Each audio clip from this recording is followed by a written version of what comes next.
वायुमंडल एटमॉस्फेयर। हम सभी जानते हैं कि वायुमंडल क्या है। हमारे चारों ओर वायु का कई किलोमीटर ऊंचाई तक फैला हुआ आवरण है। यह आवरण पर्यावरण का महत्वपूर्ण भाग है, जिसमें उपस्थित ऑक्सीजन के कारण पृथ्वी पर जीवन संभव है। वायुमंडल में उपस्थित मुख्य गैसें नाइट्रोजन 78%, ऑक्सीजन 21%, अल्प मात्रा में उपस्थित गैसें जैसे जलवाष्प, carbon dioxide, neon, helium, argon आदि के साथ एक संतुलन बनाए रखती हैं। वायुमंडल की संरचना, स्ट्रक्चर ऑफ एटमॉस्फेयर। संपूर्ण वायुमंडल पृथ्वी से शुरू होकर ऊंचाई में 500 किलोमीटर तक फैला हुआ है, जिसमें तापमान -92 डिग्री से 1200 डिग्री तक होता है।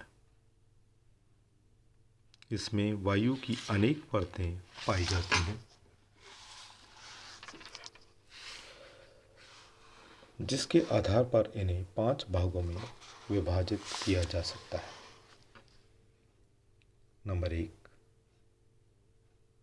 क्षोभमंडल ट्रोपोस्फियर।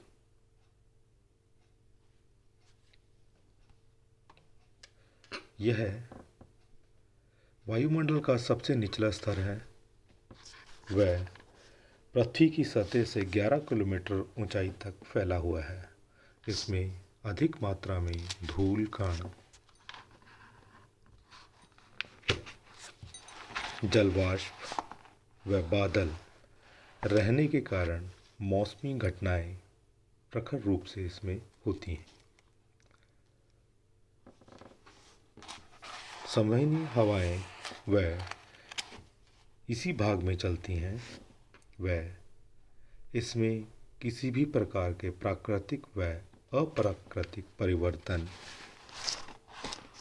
से जीवन प्रभावित होता है। क्षोभमंडल का सबसे ऊपरी स्तर, जो कि क्षोभमंडल व समतापी मंडल के बीच का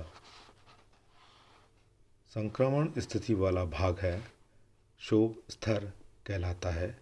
यह लगभग 1.5 किलोमीटर चौड़ा होता है। दूसरा, समताप मंडल स्ट्रेटोस्फियर।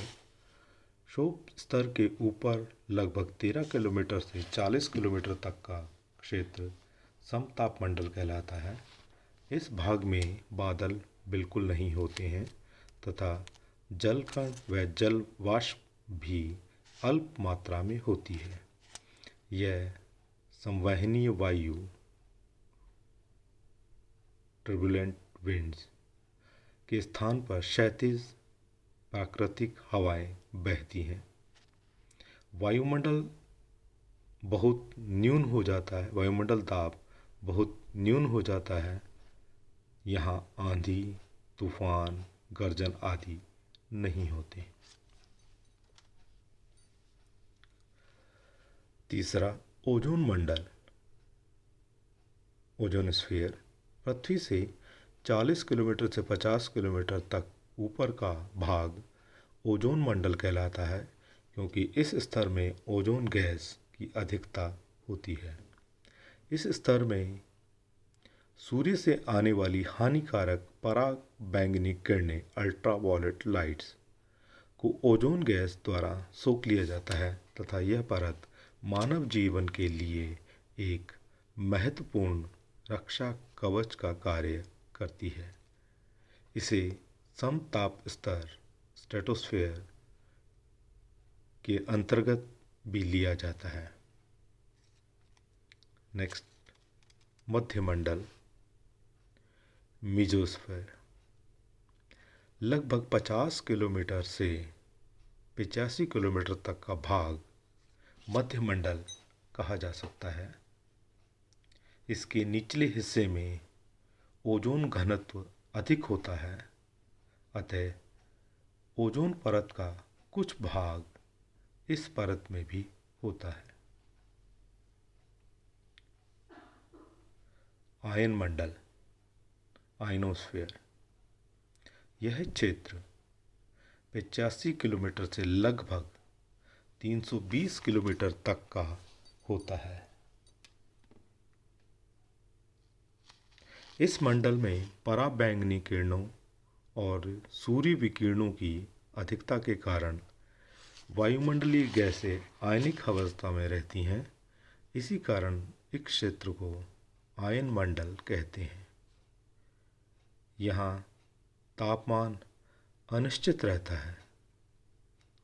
आयन के ऊपर का क्षेत्र बाह्य मंडल एक्सोस्फीयर कहलाता है।